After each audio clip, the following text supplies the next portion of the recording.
ہم چاہتے ہیں کہ اس ملک میں عدل ہو، ہم چاہتے ہیں کہ اس ملک میں انصاف ہو، ہم چاہتے ہیں کہ اس ملک میں مساوات ہو، اور عدل اور انصاف کا نشان اس ملک میں ترازو ہے۔ اس لیے جماعت اسلامی نے 10 روزہ ترازو مہم شروع کی ہے کہ عوام کو پیغام دے دے کہ اگر آپ انصاف اور مساوات چاہتے ہیں تو ترازو کا ساتھ دے، ترازو کو اپنا لے۔ ترازو کا دور آئے گا، غریب کو حق ملے گا،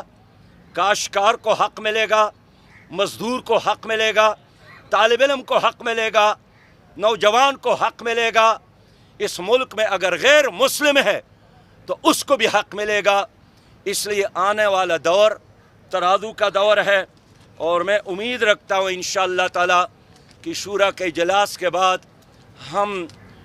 سودی نظام کے خلاف، مہنگائی کے خلاف اور ان حکمرانوں کے غلط فیصلوں کے خلاف جو مومنٹ، جو تحریک شروع کر رہے ہیں، عوام اس میں ہمارا ساتھ دے، اور ہم ضمانت دیتے ہیں کہ تمہارے تمام مسائل کا حل اس ملک میں اللہ کا دین ہے، نبی مہربان صلی اللہ علیہ وسلم کی لائی ہوئی شریعت ہے۔